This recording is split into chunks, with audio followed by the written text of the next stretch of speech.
Right then, welcome back to the channel. In this absolute week of brilliance and positivity, United bring on Chelsea at Old Trafford, Wednesday night settings, and it couldn't be going better for United at the moment. Actually, could not be going any better, I don't think.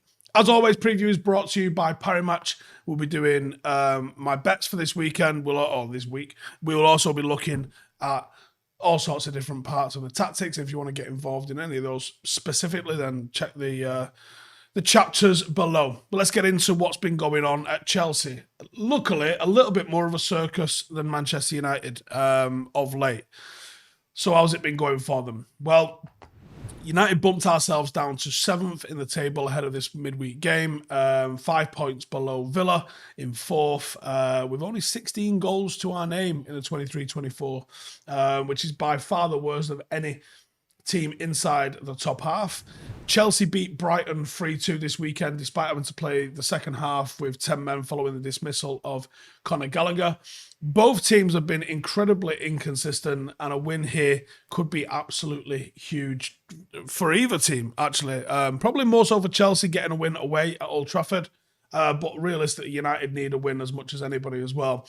United haven't been beaten by Chelsea in any of our last 6 meetings between the two sides, as if to highlight just how inconsistent they've been of late. Now, Poch sets his team up in quite a familiar sort of shape. It's a 4-2-3-1. They got a £200 million pair of sixes in Caicedo and Enzo, and they are good. They are good. And if there's one saving grace, if you was a Chelsea fan, it was that this team won't be that bad for ages, because the amount of talent that they've got access to is embarrassing. They've just got to figure out what system fits them the best, and once they do, they will probably start flying. But the inconsistency is a little bit of a blessing for United at the moment, because it gives us hope. It might be futile hope, but it is hope. Now, they build up in a 4-2-4 shape, and they maintain the ball in quite a settled way because of that. They also place a bit of a heavy emphasis on Palmer. He seems to get into the sort of half spaces, and the right back does overlap him on the outside. That will see Colville tuck in to a centre half kind of role, and you will see Chelsea then begin to form this 3-2-5 sort of shape once they get on the ball and once they try and push into the opposition third. In terms of overall possession, the 4-2-4-3-2-5 in attack has sort of made them a little bit more fluid and a little bit better when they go forward. Out of possession, it's a 4-2 block. And the emphasis is on shadow marking, blocking off the passing lanes, and trying to be compact front to back, left to right. Once the opposition are shadow marked or blocked off, they then arc their runs to start pressing the ball carrier and putting pressure on them like that. And knowing how they do that and how United are weak against certain aspects of that, I'm worried. I'm going to be honest with you about what's going to happen tomorrow night. And Chelsea have got a bit of a perfect blend of being both physical but also technical, and they're a threat with pace on the transition, and they can spring out of that with defensive base quite easily because of the attributes that their players possess. They are powerful, they are athletic, and they're tenacious in their defensive duels, outside of aerial duels where they're a bit shit. And with Gallagher suspended, I think they do lose a major cog in their defensive framework, as he's got a bit of tempo about him, and he's probably been someone that sets the tone for them out of possession, which is mad when you consider some of the defensive attributes on display in this squad. They are extremely dangerous on the counter, and with the gaping holes that United leave defensively and our lack of compactness, I would expect that to be a major asset for Chelsea if we're not going to be at it. Their plan, usually in the bigger games, is disrupting the opposition and springing forward with the likes of Mudryk, Jackson, Sterling, powering forward and looking to try and press, which I think is why so far they are actually unbeaten against City, Arsenal, Spurs, Liverpool and Brighton. Possible Chelsea lineup would be this. And I actually think the star man or the biggest threat for them is actually Raheem Sterling. I ain't his biggest fan, and I think he's quite wasteful when it comes to chances, but he is getting chances, and when you give him chances, he's going to hurt you. He will be a threat this game. He will be a dribbler in this game. The obvious thing to do is try and get Wan-Bissaka 1v1 against him, because Wan-Bissaka's got this eerie knack of being able to shut him down, but he's got devastating pace, devastating movements, massive danger on the transition, and he's got 5 goals and 3 assists so far in the league this season. And you can't knock that. No, you're going to have to give him the respect he deserves with that. Now, for Man United 11, honestly, if dropping basically everyone was an option, then that's what I would go with. I understand the want to have Luke Shaw at left side centre half, and I wouldn't be surprised to see that again. But I think our attacking output gets limited when you do that. Luke Shaw is good on the ball, hence why he's been sort of asked to be the sort of left side centre half and help us progress the ball into midfield. But we lose that sort of over and underlapping capability and the link-up play that's enabled on the left-hand side. So I've gone with Wan-Bissaka. Basically, your job is shut Sterling up. I've gone with Maguire and Lindelof because there just isn't other options for us, frankly. And I've gone with Shaw left back. And I'm not happy with Maguire and Lindelof. And Ash did a really good bit on our podcast the other day, really explaining the detail of why Maguire is not a good ball-playing defender, despite the fact that that's one of the first things out of people's mouths is that he's a good ball-playing defender. I don't think he is. I don't think he makes good decisions with the ball. But I wasn't aware of him hiding the way he was. I thought he was poor because I see him pass it behind people. I see him take too many touches. I see him pass it to people without seeing if they've got anyone around them. That's what I thought made him poor. But actually, he doesn't even get on the ball enough when there's options for him. And I did see some people trying to say that this was a tactical thing.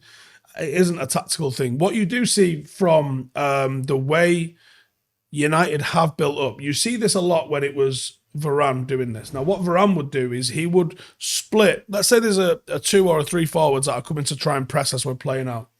Varane would get beyond them and he would take the ball beyond them. So you're asking the keeper then to break a line, find Varane, and then Varane would chop it off to one of the players in the wide area. He'd usually go left with it, and you would maybe find the left back by doing that, or you would find the number 6 who's peeled off into the half space to do that.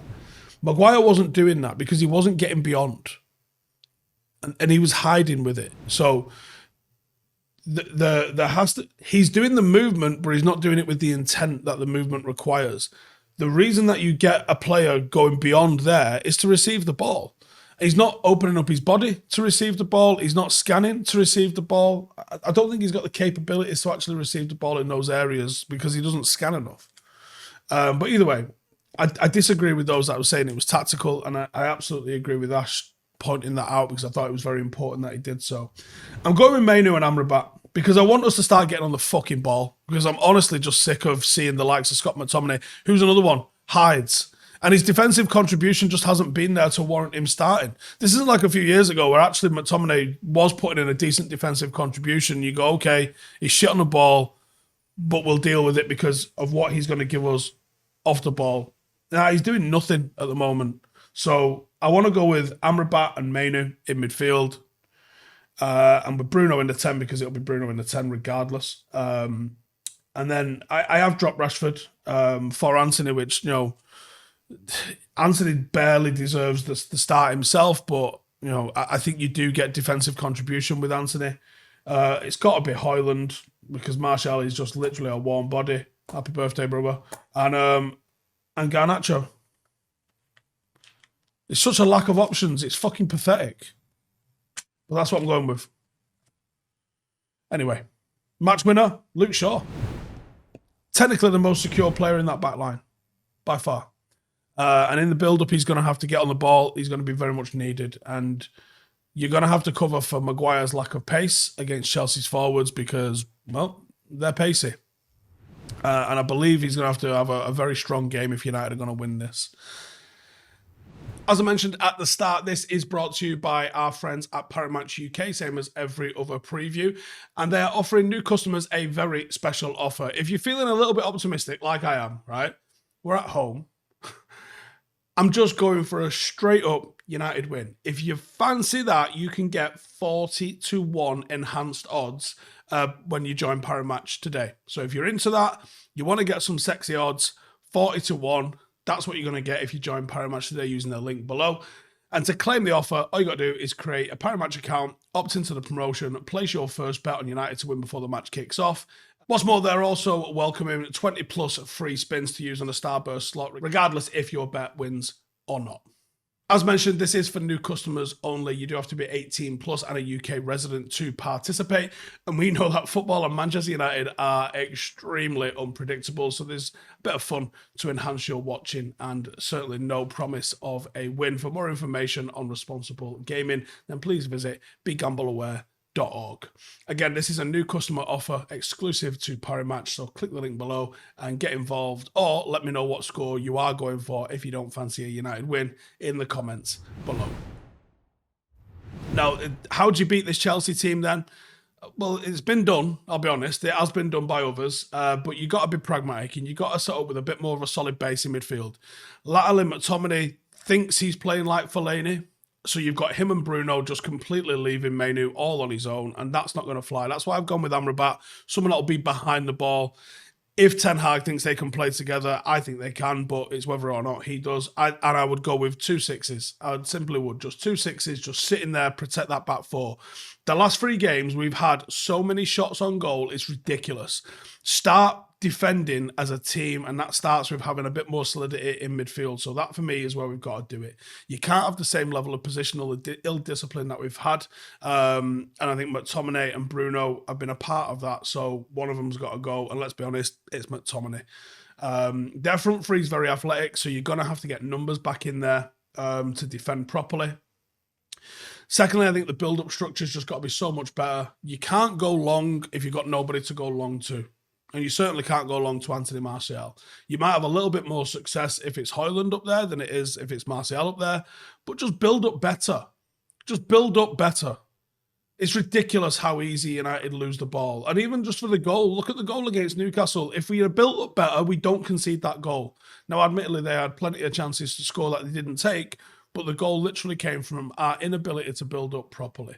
Without Gallagher, they do lose an element of their press, so try and take advantage of that. Stop regularly turning over the ball in our own third. Ball security is going to be vital. At home, at Old Trafford. Just be fucking better, man. Anyway, that's it from me.